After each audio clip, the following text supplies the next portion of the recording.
Assalamualaikum warahmatullahi wabarakatuh. Pada kesempatan siang kali ini 23 Ramadan 1441 Hijriah, siang menjelang sore ini saya berada di Majelis Persulukan Tuan Guru Batak di Simalungun. Ada beberapa hal yang mengganjal di hati saya, ingin saya tanyakan kepada beliau. Kebetulan beliau ini adalah kita kenal sebagai ulama Thorikoh, ulama Sufi Sumatera Utara. Beliau dikenal sebagai perekat bangsa. Begini Tuan Guru, ada beberapa hal yang ingin saya tanyakan persoal perkembangan zaman sekarang ini, bebasnya orang-orang untuk berbicara. Jadi begini Tuan Guru, bagaimana sikap kita terhadap orang yang menyindir, mengejek, bahkan memfitnah kita di media sosial atau di dunia maya maupun di dunia nyata. Kita kan dipersulukan ini belajar tentang hati, memperbaiki hati, mensucikan hati. Jadi kalau ada orang yang melakukan sindiran, ejekan, cacian, bahkan fitnah, ya kita syukuri. Karena hakikatnya pujian dan cacian itu sama. Banyak juga orang terjatuh gara-gara pujian. Jadi jangan kita sangka pujian itu serta-merta adalah sesuatu yang baik.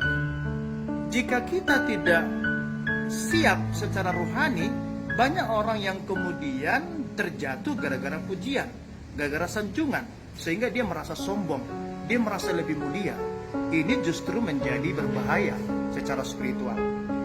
Oleh karenanya, ketika ada orang menyindir kita, ada orang yang mencaci kita, bahkan menghina, bahkan memfitnah kita, itu kita syukuri. Karena dengan begitu, kualitas rohani kita atau martabat kita, atau kita sedang ingin dimuliakan Allah. Jadi derajat kita akan sedang dinaikkan Tuhan. Karena nggak mungkin kita naik kelas tanpa ada ujian. Dan biasanya orang yang menyindir itu, apalagi mencaci, menghina, bahkan memfitnah, itu biasanya rohaninya lebih rendah. Biasanya rohani lebih rendah, derajat dan martabatnya itu lebih rendah. Pertanyaannya, apakah dia sudah lebih baik? Apakah dia sudah lebih mulia? Jadi oleh karenanya, ketika mereka melakukan itu, kita syukuri. Tinggal kita bagaimana memahaminya, ambil hikmahnya. Kalau itu benar, kita perbaiki diri kita. Kalau itu tidak benar, maka dia sedang mentransfer kebaikannya, pahalanya kepada kita. Dan sesungguhnya orang yang melakukan sindiran, orang yang mencaci, menghina, memfitnah itu, sesungguhnya dia itu sedang mengalami gangguan kejiwaan. Bahkan dia ini sedang bermasalah secara pikiran.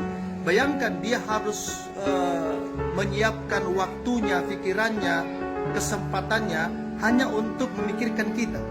Berarti kan dia mengalami gangguan kejiwaan itu.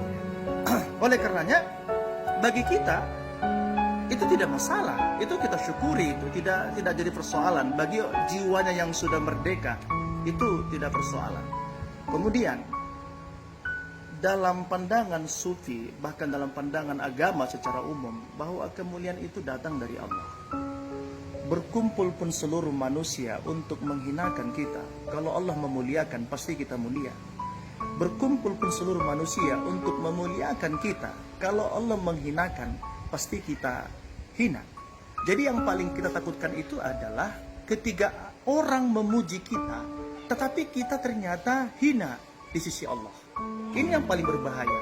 Jadi kalau misalnya banyak orang yang menyindir kita, mencaci kita, itu no problem. Itu kita maafkan saja, kita syukuri dan kita maafkan. Kenapa kita maafkan? Karena memaafkan itu hanya keluar dari jiwa-jiwa yang bersih, jiwa-jiwa pemenang, jiwa-jiwa yang rohaninya bersih dan baik dan mulia. Dan memaafkan itu bukan berarti kita menerima kesalahannya, bukan berarti kita kalah, bukan berarti dia menang. Tetapi memaafkan itu adalah persoalan batin, di mana kita membuang sampah-sampah yang masih ada dalam batin kita, sampah-sampah rohani. Saya kira itu. Oke. Pemirsa sekalian, sudah jelas ya kita dengar apa yang disampaikan Tuan Guru Batak. Tadi disampaikan bahwa kita harus bersyukur. Bentuk syukur apa sekarang kalau datang fitnah terhadap diri kita?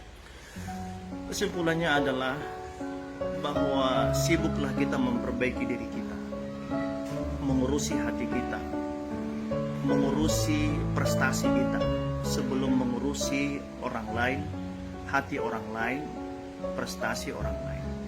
Kemudian mari terus untuk memperbaiki diri, berbuat baik, dan jangan pernah takut segala bentuk sindiran, cacian, hinaan orang lain. Kenapa demikian? Nabi Muhammad SAW, para nabi dan rasul, mereka itu adalah orang-orang mulia, orang-orang suci, orang-orang pilihan di dunia ini yang diturunkan oleh Tuhan. Mereka juga mengalami sindiran, cacian, bahkan fitnah. Siapa kita dibanding oleh mereka, manusia-manusia pilihan itu? Jadi oleh karenanya, jangan pernah berpikir bahwa orang akan semua senang sama kita.